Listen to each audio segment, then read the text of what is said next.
আমার ভাইরা, এবার আসেন হিন্দুদের ভগবান।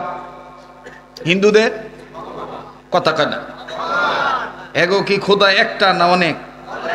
হ্যাঁ, এগো যদি জিজ্ঞান দুর্গা দুর্গারে তোমরা কেন মানো, বলবে মা দুর্গাকে মানি এই কারণে, মা দুর্গারে মানলে ধন সম্পদে বরকত হয়। আচ্ছা লক্ষ্মীরে কি লেগা মানো, বলে যে লক্ষ্মীরে মানি এই কারণে, লক্ষ্মীরে যদি আমরা ঠিক মতন মানতে পারি তাহলে সকাল বিকাল সুস্থ থাকি। আচ্ছা সরস্বতীরে মানো কেন, বলে সরস্বতীরে মানি এই কারণে। আবার এটি কইলে আবার রাগ হইবেন না আপনারা? হ্যাঁ, রাগ হইলে কিছু করার নাই, আইয়া ভরছে ওয়াজ আমার কি হক কথা তো কইতে হইব নাকি? কর মুসলমানদের আল্লাহ কয়জন? যখন কয়জন? একজন। একবার ওই যে টাঙ্গাইল জেলায় আমার বন্ধুগণ ওয়াজ করতে গেছি, তো ওই সময় কীর্তনের সিজন আর কি, তো কীর্তনের আওয়াজে, ঢোলবাড়ির আওয়াজে আমাকে মাহফিলের সমস্যা হইতেছে। তো পোলাপানের মনটা খুব বেজার। তো পোলাপান কয় হুজুর আজকে ওয়াজ করে জুত পাইবেন না, কারণ হ্যাগো হরেন আমগো দিকে দিছে, তো অগর ঢোলের আওয়াজে আর ওই কীর্তনের আওয়াজে ওয়াজই বোঝা যাইবে না। তা আমি কই সমস্যা নাই, তো দুইটা হরেন অগর দিকে দিই। কয় কা? আমি আজকে আমি কীর্তন কইমু, দেখি ওরা পারে না আমি পারি। পরে এখন কমিটির প্লান করতেছে হুজুর আপনিও কীর্তন জানেন? আমি আরে বেটা র দি। ওই সময় আবার ওই মোহাম্মদী পঞ্জিকা আছে না লালুক্কা, ওইটা আমার বিটকেসে থাকতো। তো ওইটা বাইর করলাম, কোন মাসে কোন কীর্তন, কোন ভগবানের পূজা, এইটা আমি দেখছি। দেখে এবার আস্তে করে কায়দা করে স্টেজে উইটা অগট আগে শুনছি আর কি, দেই যে তেমন জুইতেন না, মানে কোনো মতো নাকি, কথা বুঝেন নাই। লাস্টে আস্তে করে যেন ওরা হরেনের দিকে ঘুরাইছে, হরেন ঘুরাইছে নাকি আল্লাহ পাক ভালো জানেন, সাউন্ডটা বাড়াইছে। আমি মনে করেন যে টুপিটা অবশ্য খুললা লইছিলাম, কারণ টুপি পইরা তোর কীর্তন কওয়া যায় না। হ্যাঁ, সে টুপিটা খুললা খালি কোনো মতন মুখটা বেহা করে জন কইছি, ওরে রাধে রাধা রাম কৃষ্ণ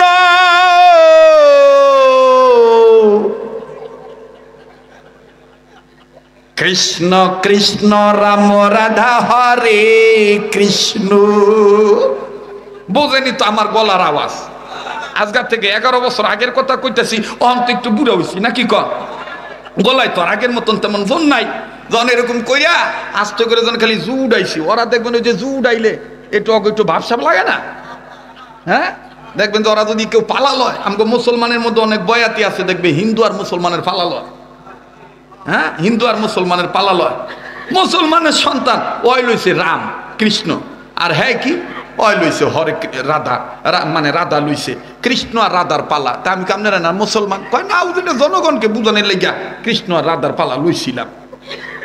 আমাকে দেশে অনেক মানুষ দেখবেন কয় যে হুজুর গো ওয়াজ শুনেও দিল নরম হয়, আবার বয়াতি গো গান শুনেও দিল নরম হয়। এরকম একদিন একটা সায়স্তা করছিলাম, ওই ফেরি পার হইতেছি, তো ওই বয়াতি গো পাইছি, তো বয়াতির লগে যে দোয়ারি থাকে না, ওরা ডাক দেখে হুজুর আমারই গো আজকে ওয়াজ আসিল কই? আমগো এইদিকে। আমাকে তুঙ্গ পালা আসিল কই? কই আমগো এইদিকে। ওই চানাচুর খাইতেছে আর কইতেছে হুজুর সমস্যা নাই, আমনে গো ওয়াজ শুনে মানুষের দিল নরম হয়, আমগো বয়াতি গো গান শুনে মানুষের দিল নরম হয়। আমাকে তোর কথা শেষ হয়েছে? হইছে। আমাকে হন মুইটাও সিরামুড়ি বিজান যায়, টিউবওয়েলের পানি দেও সিরামুড়ি বিজান যায়। কথা কয় না, আরে কথা দি কস না তোরা ভাই, তোরা কথা কও। মুইটাও সিরামুড়ি বিজান যায়, টিউবওয়েলের পানি দিও সিরামুড়ি বিজান যায়। খালি পার্থক্য কইলো হালাল আর হারাম, কথা ঠিক না?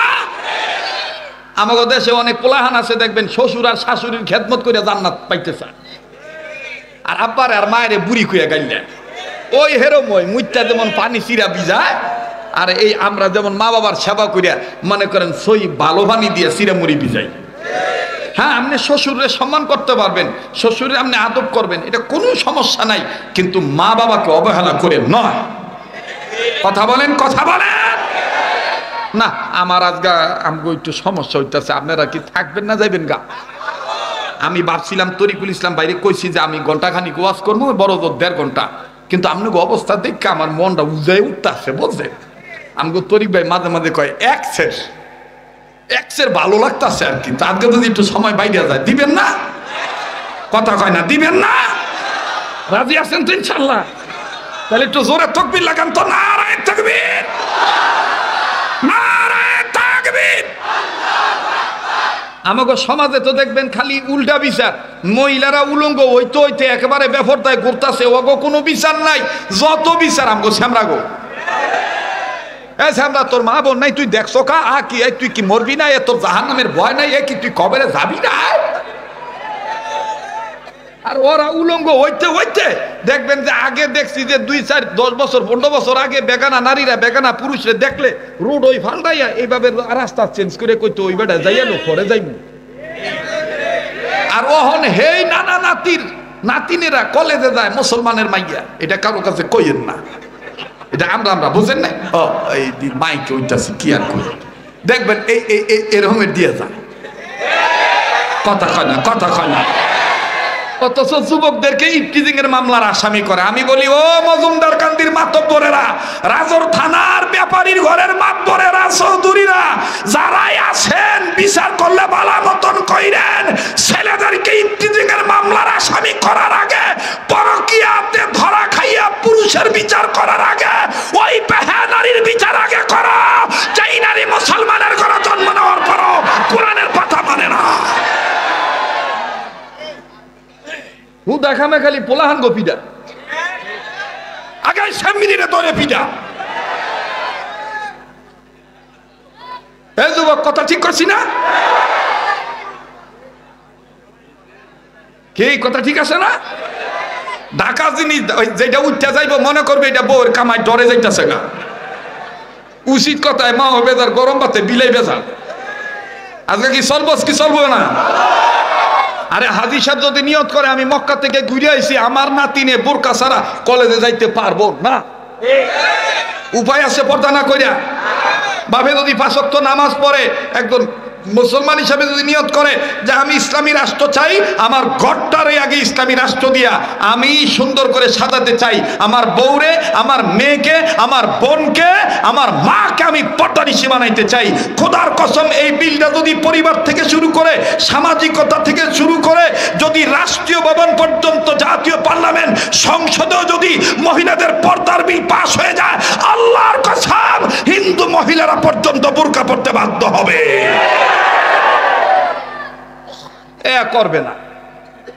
করবে না এই যখন হুজুররা কইবে, তখন দেখবেন যে লাল চা খাওয়ান না কিছু পার্টি আছে, ওলা বিলের চা, চার দোহানে মাছ বইরা চা খায়, বাকি দেয়।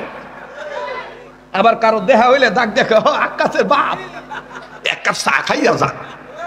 চার দোহানদার কয় মরার ঘরের মরা, নিজের টেহাই দেয় না, আবার আর একজনের ডাকতেছে, আছে না? কিন্তু এখন জামানা আইছে তরুণদের, জামানা আসছে যুবকদের, যে সমাজের যুবকরা ভালো হয়ে যাবে। খোদার কসম এই সমাজে আবু জাহেল মার্কা দালাল কোন বুড়ার খাওয়া থাকবে না। দেখবেন যে বিভিন্ন মসজিদে, বিভিন্ন মাদ্রাসায় হুজুর পরিবর্তন হয়, বেশি বুড়ার জ্বালায়। কথা কয় না, ঠিক না? দাদা আপনি কইেন কথা সত্য না? এই দেখছো দাদা বিসর্জন করতেছে, ঠিক কই আছে। ইমাম খেদায় খালি দেখবেন বুড়া গোজালায়, চার দোহানে বানায় লইছে মিনি সংসদ ভবন, পারে না। খালি দেখবেন যে তোকন যারে পোলার বুয়ের লগে, আনাইলে মসজিদের ইমামের লগে, আনাইলে মাদ্রাসার হুজুরের লগে, ঠিক না? এখন সময় পাল্টায় গেছে, এখন তরুণদের জামানা। এখন কাদের জামানা? তরুণদের জামানা। আল্লাহ কবুল করেন। আবার বলেন আমিন, আবার কোন আমিন। তো এইবার যখন উইটা, ওই যে মনে আছে তো কীর্তনের কথাটা, হ্যাঁ? তাহলে উইটা যখন সুন্দর করে কইছি, অরে যাবা কুসুম সংখ্যা সুমা কাশ্যপিয়ম না সাম নশা, হরে রাম কৃষ্ণ রাধা কৃষ্ণ কৃষ্ণ হরে হরে রাম রাধা। এটা হই না, ব্যক্তি আইছে, দুই একটা আইছে আর কি, ওই যে মানে যে পিছনে একটি কি আছে না, দুইটা এইভাবে চাই চাই আমার দিক কইতাছে, এ দাদা আপনি কি আগে ব্রাহ্মণ আছিলেন? ভগবানের কি কি প্যাগো, আপনি ব্রাহ্মণ থেকে হুজুর হয়েছেন? আমি বললাম যে না, আমি ব্রাহ্মণ ছিলাম না, আমি হুজুর ওই কথা আপনি কীর্তন করছেন যে? আমি কইলাম যে কীর্তনের জ্বালায় বলে ওয়াজ হবে না। ওরা আমার এই অবস্থা দেখে ওরা যায় কইছে রদি এ কীর্তন আজকে অফ থাক, হুজুরের ওয়াজ শেষ হোক তারপর আমি কীর্তন হবে, নাহলে পাগলার যে চালান দেখলাম আমাদের কুলাইতে পারবো না। কথা বুঝছে? এই জন্য মুসলমানের লা ইলাহা ইল্লাল্লাহু মুহাম্মাদুর রাসূলুল্লাহ এই অস্ত্রটাই সবচেয়ে দামি অস্ত্র। কথা বলেন ঠিক কিনা? এই জন্য কখনো কোনো বাতিল ফেরকার কাছে মাথা নত করবেন না। খবরদার, কারো কোনো বাতিলের সাথে আপোষ করার দরকার নাই। নিজে না পারলে স্থানীয় আলেমের কাছে যাবেন, স্থানীয় আলেমকে না পাইলে আপনি স্থানীয় আলেমকে নিয়ে দেশের শীর্ষস্থানীয় যত আলেম আছে তাদের সহযোগিতা নেবেন। কোরআন সুন্নাহ দিয়া বাতিল ফেরকার সাথে মোকাবেলা করতে হবে। কেননা সব পাতার চেয়ে দামি পাতার নাম কোরআনের। ধরে কোন কোরআনের পাতা। আজগাদি নতুন করে একটা জোয়ানি আইয়া পড়লো শরীরের মধ্যে, আমি তো বুঝলাম না। এই এক কমন তারা কথা। হ্যাঁ, ভাল লাগতেছে না? ঠিক আছে না? কারণ আমার আর কোনো ওয়াজ এদিকে নাই। এই আইতাম না, জোর করে দূরে লুয়ে এসে কথা বোঝেন নাই। আমি চিন্তা করলাম যে আইয়া ঠকে যাই কে, একটু কই যাই নাকি? যুবক ভাই আসো না? তো ইমাম আজম আবু হানিফা রহমতুল্লাহ মনে আছে কথা? কাছে যে কয় এক নাম্বার আল্লাহর পরিচয়, কুল হু আল্লাহু আহাদ আল্লাহুস সামাদ লাম ইয়ালিদ ওয়া লাম ইউলাদ ওয়া লাম ইয়াকুল লাহু কুফুয়ান আহাদ। পাইছেন? এটা আমার কোরআনে আছে, আল্লাহর কোরআনে আছে, আল্লাহ তার পরিচয় পত্র দিছে। এখন কিছু মুসলমান উঠে কয় হ্যাঁ ঠিকই আমাকে আল্লাহর পরিচয় ছোট্ট একটা সূরার মধ্যে আছে। অন খ্রিস্টান কয় পাইছি। এবার খ্রিস্টান ডাক দিয়ে কয় দুই নম্বর, তোমাকে আল্লাহ যদি থাইক্কা থাকে তাহলে এই মুহূর্তে কি করতেছে আমার একটু দেখায় দিতেইব। তো ইমাম আজম আবু হানিফা আস্তে করে নিচে আইছে, এই মানে নিচে স্টেজের নিচে আল্লাহ কি করতেছে এটা তো আপনিও জানেন না। আমি জানলে কি আর আমনের কই? তো ইমাম আজম আবু হানিফা করতেছে যেহেতু আপনি জানেন না তাহলে আপনি উপরে থাকবেন, আর আমি যেহেতু জানি আমি নিচে থাকুম, এটা হয়? এটা কি হয়? তো সবাই কইতাছে ঠিক হইতো। মিয়া সাহেব আপনি জানেন না তো নামেন। এবার সবাই মিল্লা এই খ্রিস্টান পাদ্রীর নিচে নামাইছে, ইমাম আজম উপরে বসে চেয়ারে বসে বলতেছে আমার আল্লাহ এই মুহূর্তে আপনার মতন দুনিয়াদার শিক্ষা জানলেওয়ালা মানুষকে নিচে নামাইলো, আর আমার মতন ক্ষুদ্র ব্যক্তিকে কোরআনের এলেম থাকার কারণে আল্লাহ উপরের চেয়ারে বসাইল।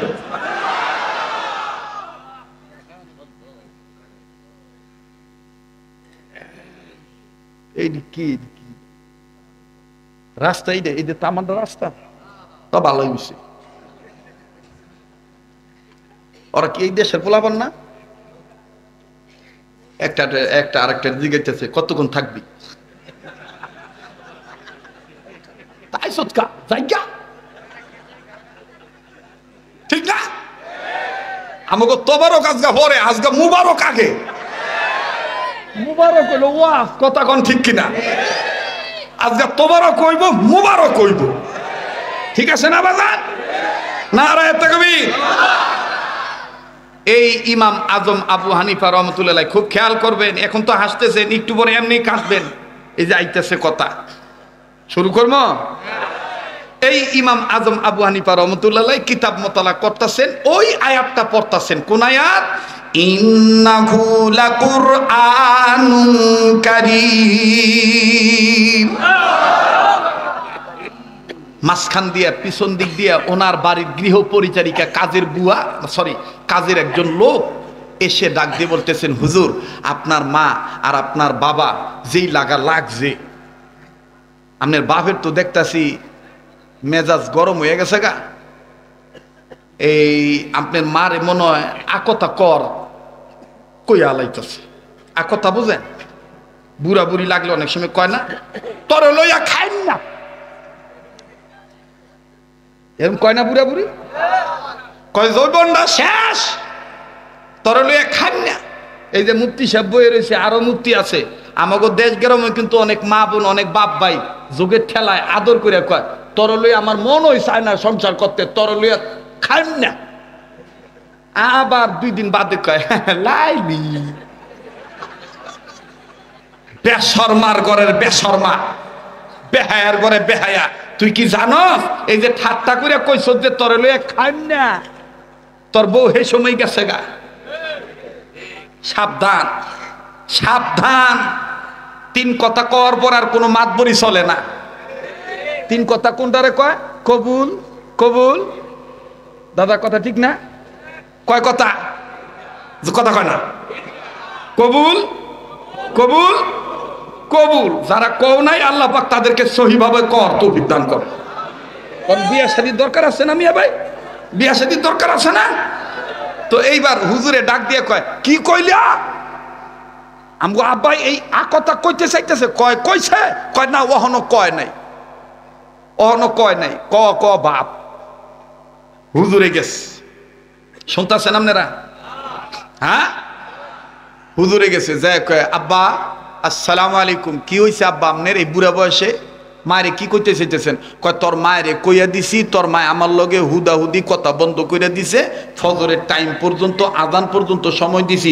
ফজরের আজানের মধ্যে যদি তোর মায় আমার লগে হাইদ্যা কথা না কয়, এই মুহূর্তে যদি ফজরের আজান দিয়া ফেলায়, তাহলে তোর মায়ের আর তালাক দাও লাগবো না, অটো 3 তালাক হইয়া যাইব। বুঝছেন? কিন্তু আচ্ছা, ফজরের আজান পর্যন্ত টাইম দিছেন আব্বা? হ্যাঁ। মায় কি কথা কইব না? কয় তোর মায় কইছে ফজরের আজান কে, মাগরিবের আজান দিল বলে কথা কইব। কিছু গাত্তারা বেরিয়ে আছেন এরম। হ্যাঁ, আর মাদারীপুর রাজর থানার মহিলারা হইলে তো কথাই নাই।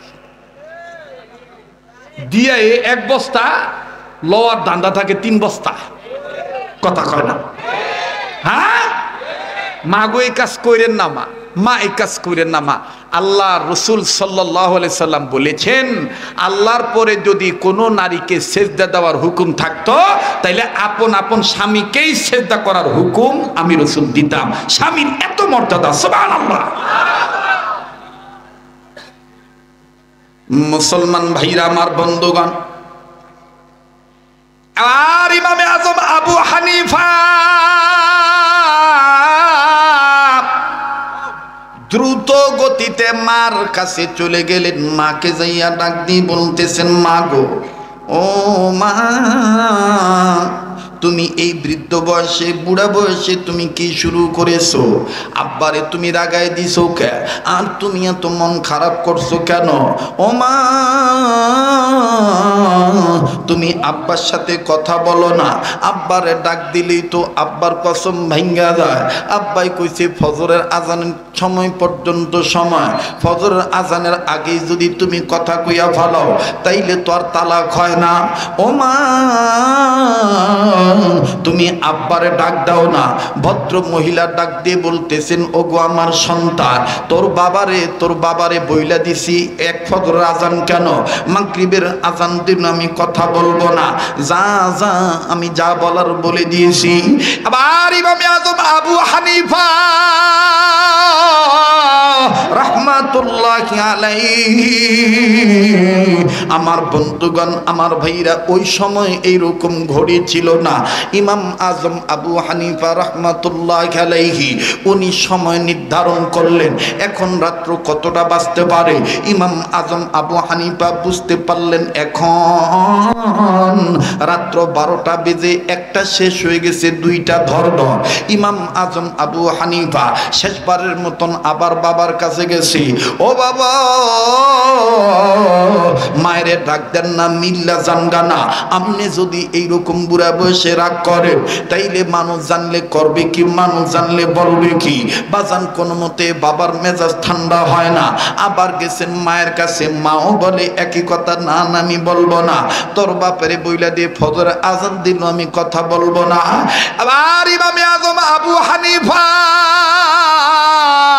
এবার মার কাছে সামনে যাইয়া নিজের মাথার, আমার বন্ধুগণ, টুপিটা খুলে, ক্যাপটা খুলে মাকে ডাক দিয়ে বললেন, মা গো, দুনিয়ার অনেক মানুষ সমস্যায় পড়লে আমার কাছে আসে, আমি কোরআন হাদিস দিয়ে সমাধান করে দেই। ওই মা তোরা যেহেতু একজন আরেকজনের সাথে কথা বলবি না, এই বুড়া বয়সে যেহেতু তালাক প্রাপ্ত হইতে চাইতেছি, আব্বাই যেহেতু টাইম বাইন্দা দিছে, মা গো আমারে দোয়া কইরা দে আমি যেন কোরআনের এলেম দ্বারা তোদের মিলে দিতে পারি। আওয়াজ দিয়া বলেন না সুবহানাল্লাহ। ইমামে আজম আবু হানিফার মা ডাক দিয়ে কয় কেমন করে মিলাবি? ইমামে আজম আবু হানিফা ডাক দিয়ে বলতেছেন মা গো, আল্লাহ রসুলের কৌল যদি, আল্লাহ পাকের রসুলের কৌল যদি সত্য হয়ে থাকে তাইলে অবশ্যই আমি পারবো মা কোরআনের এলেম দ্বারা। যেহেতু রব বলেছেন ইয়াসিন ওয়াল কোরআনিল হাকিম, আল্লাহু আকবার। আবার বলেন আল্লাহু আকবার। বাজান রে কেউ এদিক সেদিক নজর দিবেন না, একটু বাজান এদিকে ওদিকে তাকাবেন না, খেয়াল করবেন না। আমার বন্ধুগণ গভীর মনোযোগী হয়ে কথাগুলি শোনা চাই। ইমামে আজম আবু হানিফা রাহমাতুল্লাহ আলাইহি মায়ের ডাক দিয়ে কয় মা গো দে না মা আমার মাথায় একটু ফু দিয়ে দে, দে না মা আমার মাথায় একটু হাত দিয়ে দে। এ যুবক খুব খেয়াল করে শুনবি, যত বড় বিদেশে যাও না পোলা হস না কেন, যত বড় শিক্ষিত হস না কেন, যত বড় বক্তা হস না কেন বা জানবে, যদি তোর মা তোর প্রতি নারাজ থাকে আল্লাহ কিন্তু নারাজ হয়ে যাবে। এর যুবক মায়ের দোয়ায় কাম হইয়া যায়, মায়ের বদদোয়ায়ও কিন্তু কপাল পুড়ে যায়। কথা বলেন ঠিক না বেঠিক? দুনিয়ায় যাদের মা নাই তাদের মতন বড় দুঃখী কিন্তু আর কেউ নেই। দুনিয়ায় যাদের বাবা নাই তাদের মতন বড় অভাবী কিন্তু আর কেউ নেই। বাবা একটু খেয়াল করে কথাগুলি শোনা চাই।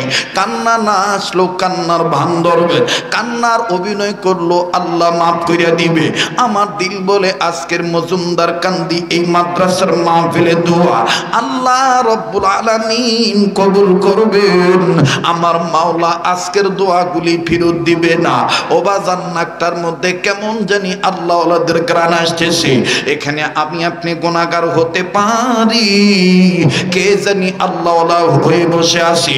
ওই একজন আল্লাহ ওয়ালার উসিলায় আমার আল্লাহ রাব্বুল আলামিন আমার আপনারে মাফ করে দিতে পারে রে বন্ধু। দুনিয়া কিন্তু থাকার জায়গা না বাবা।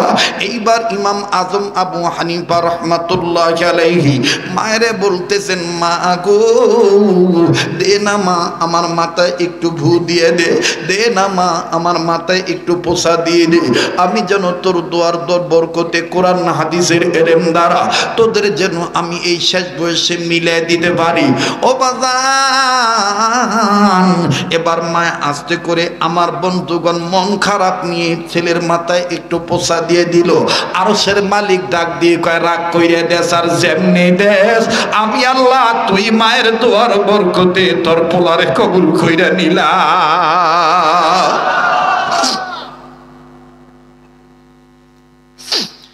এবার ইমামে আজম আবু হানিফা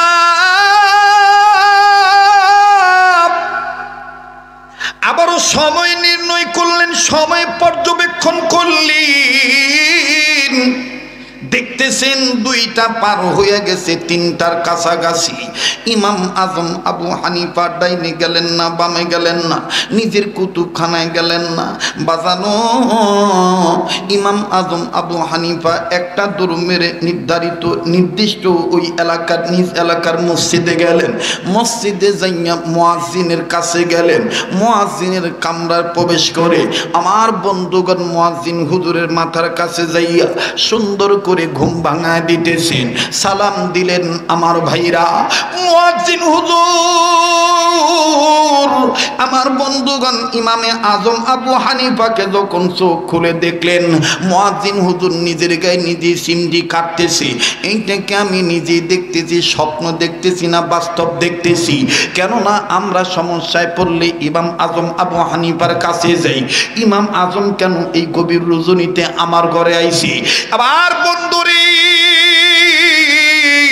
ইমাম আজম আবু হানিফা কান্দার ডাক দিয়ে বলে হুজুর আমি আসলে ইমাম আজম আবু হানিফা, আমি আসি আপনার কাছে বিপদে পড়ে। ইমাম আজম আবু হানিফার কান্না দেখে বলতেছেন, মুয়াজ্জিন বলতেছেন কি বিপদ? ডাক দিয়ে বলে হুজুর এই বুড়া বয়সে আমার বাপ মার বিচ্ছেদ ঘটিয়া যাবে। হুজুর গো আপনার কাছে এসেছি, আপনার দ্বারা আমার বাপ মা মিলে যাইতে পারে। হুজুর আপনার উসিলায় আমার বাবা মা মিলিয়ে যাবে। বলে কেমন করে মিলবি একটু বলেন তো দেখি। ঠিক আছে হুজুর মিলার কথা আমি পরে শুনি, আগে আপনি এইভাবে কান্দেন কেন?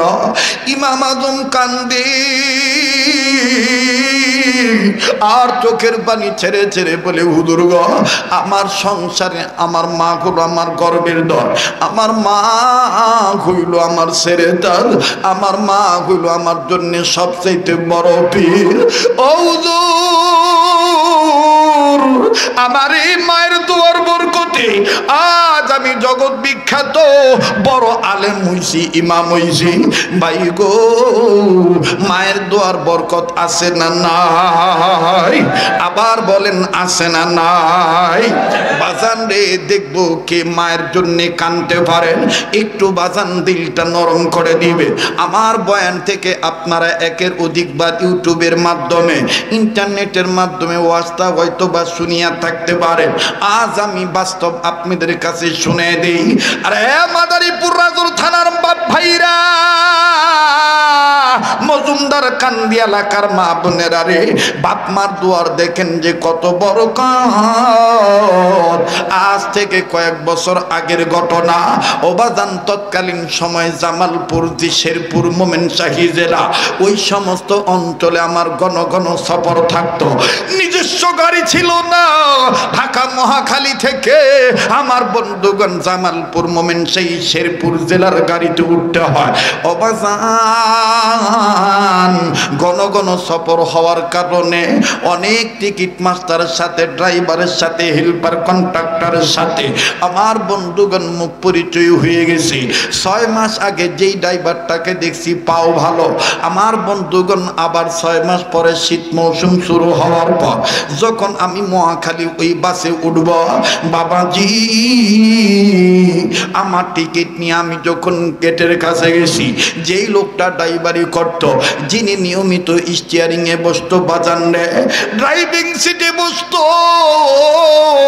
হঠাৎ করে নজর করে দেখি ওই ড্রাইভার লোকটি আমার বন্ধুগণ পঙ্গুত্ব অর্জন করিয়া, পঙ্গুত্ব বরণ করিয়া কেমন জানি ঠেকনাটা আমার ভাইরা বগালির নিচে দিয়া গেটের কাছে দাঁড়াইয়া টিকিট চেক করতেছে। বাবা আস্তে করে যখন আমার সময় আসলো, শীত মৌসুম ছিল, মাফলার রুমালটা সরাইয়া আস্তে করে তার কাছে যে সালাম দিয়ে বললাম, ভাইজান আপনি না ড্রাইভার মানুষ, আপনি টিকিট মাস্টার কবে থেকে হলেন, আর আপনার পায়ের এই অবস্থা কেন?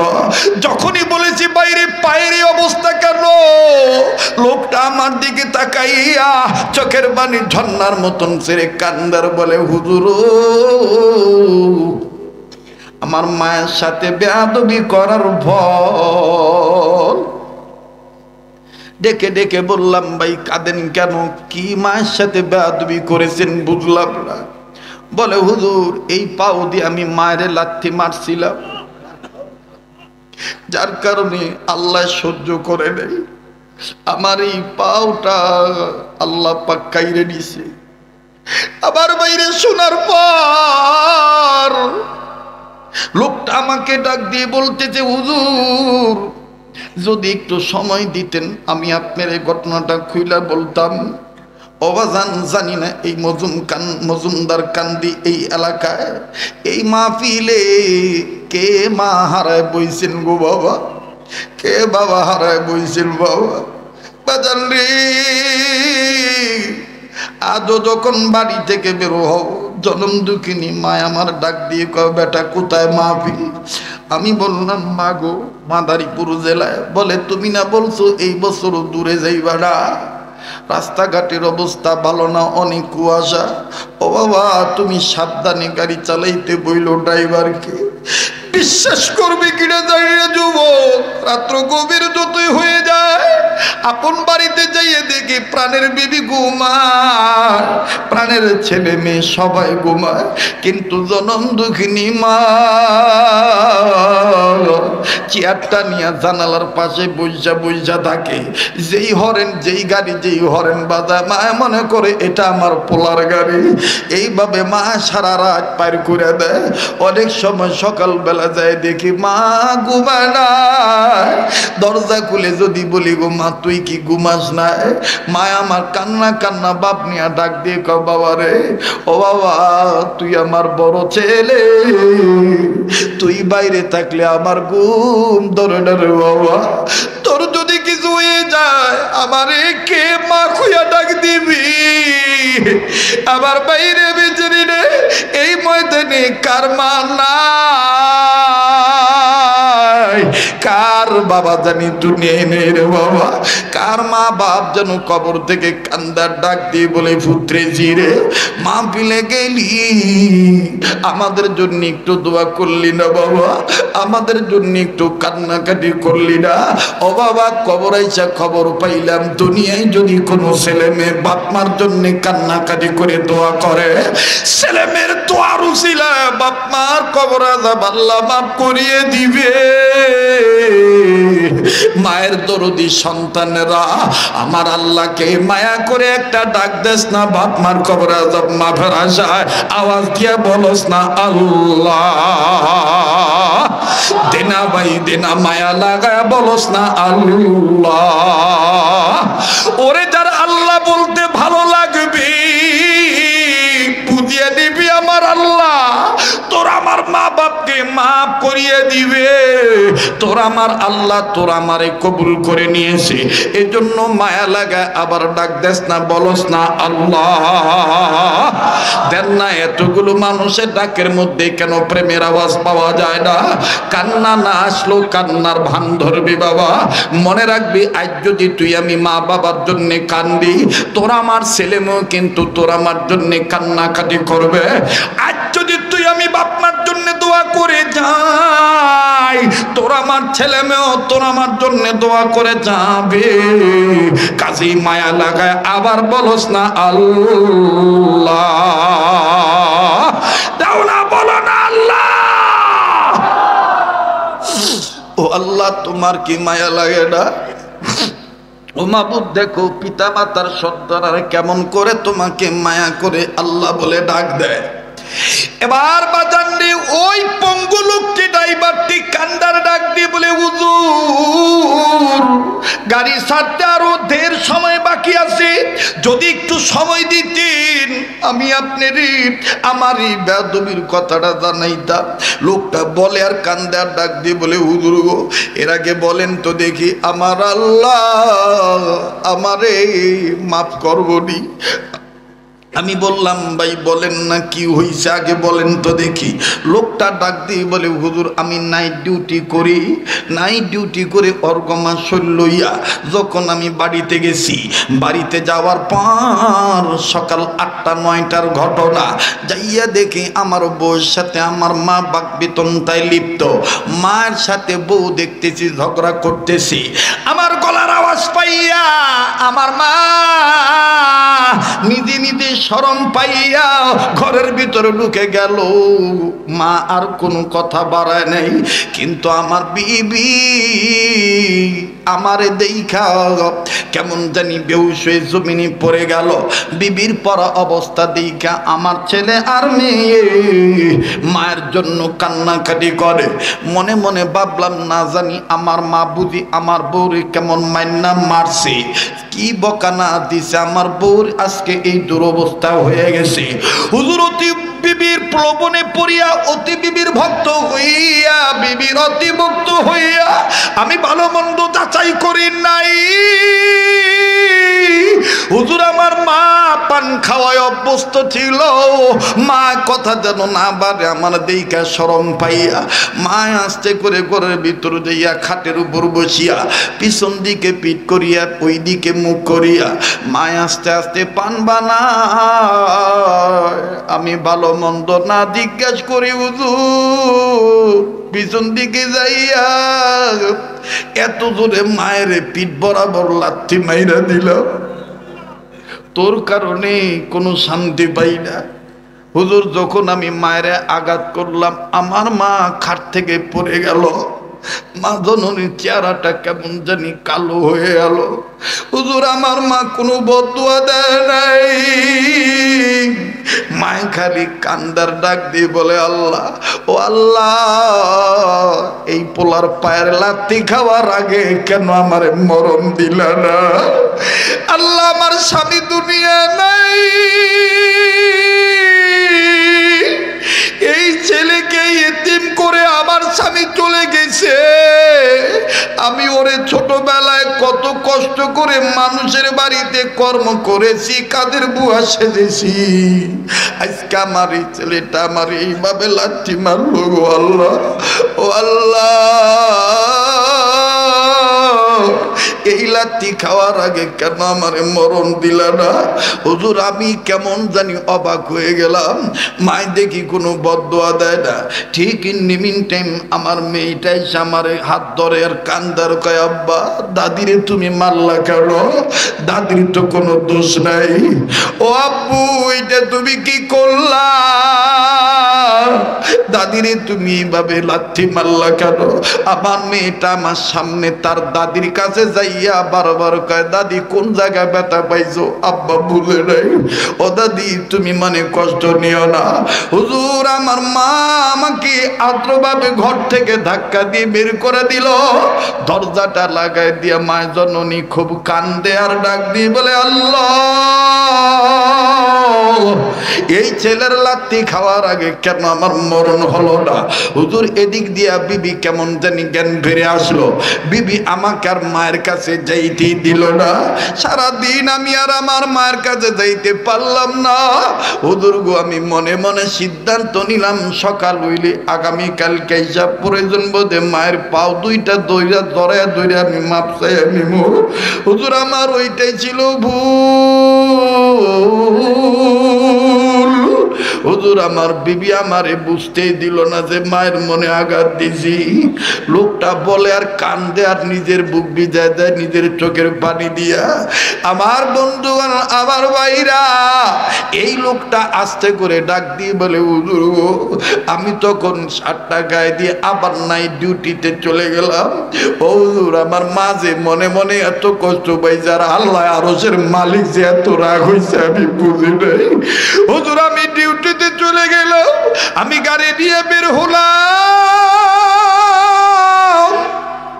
যেই রাস্তা দিয়া বছরের পর বছর চলি কোনদিন আমার দুর্ঘটনা ঘটে নাই, কিন্তু হঠাৎ করে হুজুর ওই দিন সামন দিক থেকে একটা পিকআপ ভ্যান আসলো, আসি আমার গাড়ির সাথে মুখোমুখি সংঘর্ষ লেগে গেল।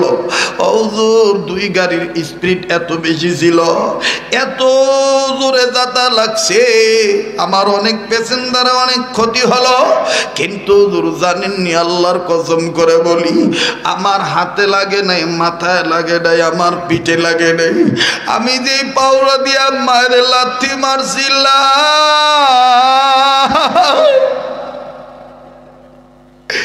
আমি যে পা দিয়া মায়ের লাথি মারছিলাম, আমার এই পাটা দেখতেছি যে আমার গাড়ির টিনের সিটের মধ্যে আটকা পড়ে গেছে, চাপা খায় রইছে। হুজুর অনেক লোক আইসা বলতেছে নিচে রক্তের বন্যা বয়ে যাইতেছে, তার মানে বুঝতে পেরেছি পাওটা আমার থেতলে গেছে। হুজুর তারপরে কি হয়েছে বলতে পারবো না। লোকগুলো আমাকে ধরাধরি করে নির্দিষ্ট জেলা সদর হাসপাতালে ভর্তি করে দিছে। হুজুর ডাক্তার আমার পাও রাখতে পারে নাই, পাটা আমার কেটে ফেলে দিতে হয়েছে। হুজুর সবচেয়ে আশ্চর্যজনক বিষয় হইল জ্ঞান ফিরার পর হাসপাতালের বেডে কাটা পাও লইয়া চোখ মেলে দেখি যেই বউর প্রলোভনে পড়িয়া মায়ের লাথি দিছি, আমার ওই কাটা পায়ের কাছে আমার বউ নাই।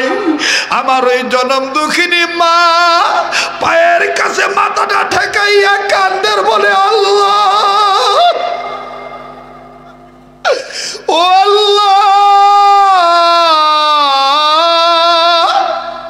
আমি তো বলি নাই আমার এই বাবার পাওটা তুমি কাইটা ভালায় দিও, আমার এই ছেলেরে তুমি চিরতরে পঙ্গু বানায় দিও। আল্লাহ আমি এটা তো বলি নাই, আল্লাহ আমার ছেলে বুঝে নাই, আমার গায়ে আঘাত করে যে লাথি মেরেছে, আল্লাহ আমি তো কোনো বদদুয়া দেই নাই।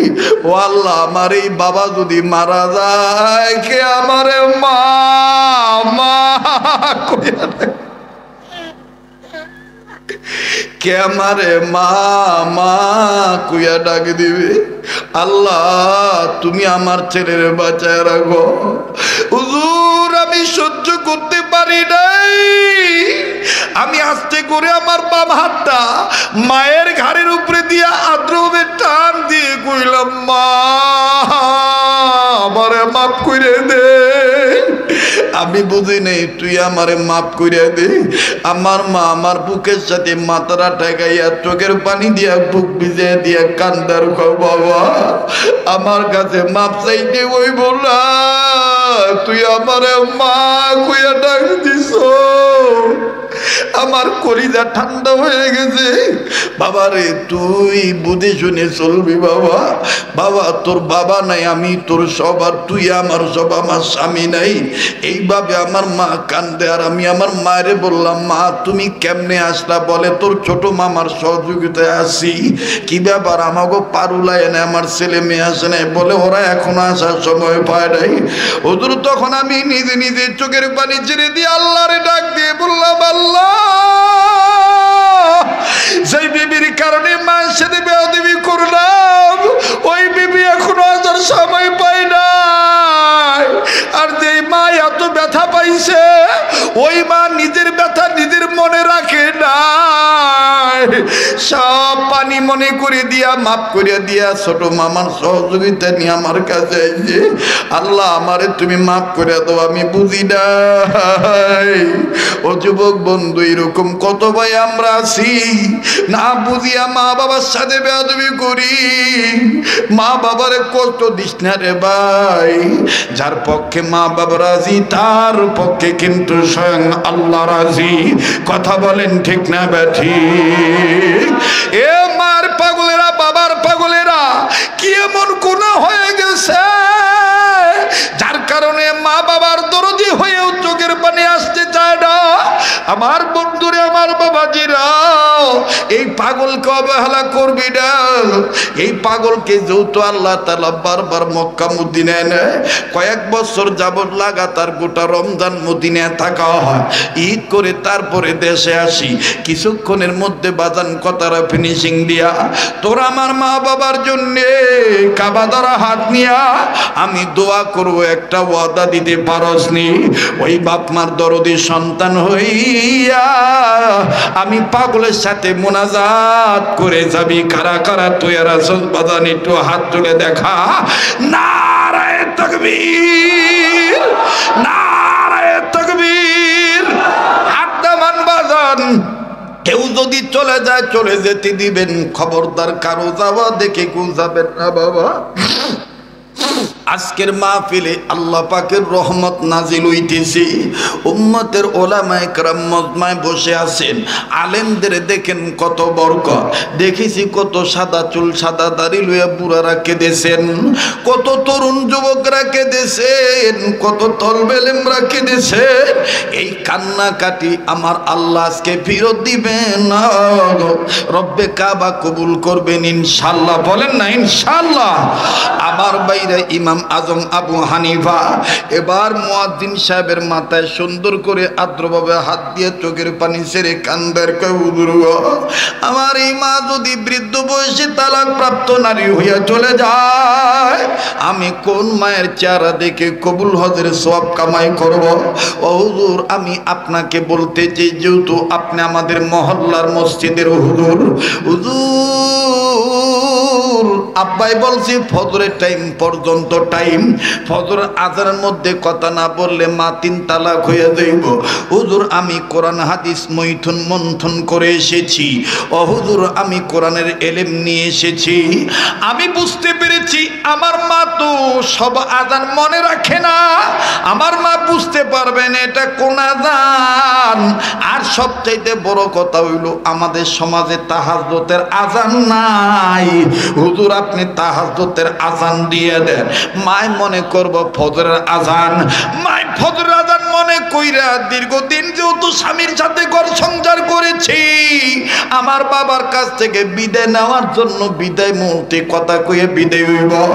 মায় মনে করব ফজরের আজান, মায় যখন আব্বার লগে ফজর আজান মনে কইরা তাহাজ্জুদের আজান শুইনা কথা কইব, বাবার কসম ভাঙ্গা যাইব, আমার বাবা মার সম্পর্ক টিকে যাবে। আওয়াজ দিয়া বলেন না সুবহানাল্লাহ, আবার বলেন না সুবহানাল্লাহ। ওরে দেখলে নবী পাগল হবি, দেখলে নবী পাগল হবি, পারবি না উম্মত সইতে পারবি না। তোর আমার আপন যিনি ঘুমায়াছেন মদিনা, তোর আমার আপন যিনি। বাবা শেষ করে দিই না আজান? আচ্ছা দিমু আগে ঘটনাটা শেষ করে লই। এই আজকে একটা লোকের মধ্যে কোনো অতৃপ্ত ভাব নাই, কথা কোন ঠিক কিনা? বলেন কবুল করার মালিককে, আবার বলেন কবুল করার মালিককে। এর কথাই কিন্তু আছে পুরান চাউল বাতে বারে, কথা কন না কেন? বাজান আপনারা যদি বলেন আমি বাকি কথাটা ফিনিশিং দিয়া যুবকদের অন্তরের আপনার আজানটা শুনাইমু, থাকবেন না যাইবেন গা? দেখি ঘুমাইছেন না জাগনা আছেন, একটু তাকবীর দিয়া প্রমাণ করেন। নারায়ে তাকবীর, নারায়ে তাকবীর। আল কোরআনের আলো, আল হাদিসের আলো, কোরআন হাদিস যেখানে, আলেম ওলামা যেখানে, নারায়ে তাকবীর। এবার বলেন সবচাইতে দামি পাতার নাম কি? ইন্নাহু লাকুরআনুন কারীম। এবার মুয়াজ্জিন সাহেব সুন্দর করে আমার বন্ধুগণ তাহাজ্জুদের আজান দিতেছে। বিশ্বনবী মুহাম্মদ সাল্লাল্লাহু আলাইহি সাল্লামের জীবনীতে পাওয়া যায় আমার আপনার নবী নিজেও অনেক সময় তাহাজ্জুদের আজান দিছি। আবার মুয়াজ্জিন যখন তাহাজ্জুদের আজান দিতেছেন, আল্লাহু আকবার, আল্লাহু আকবার। মক্কা মদিনায় কিন্তু এরকম তাহাজ্জুদের আজান। আমার গলা তোর তো ভালো না, একটু চেষ্টা করে দেখি।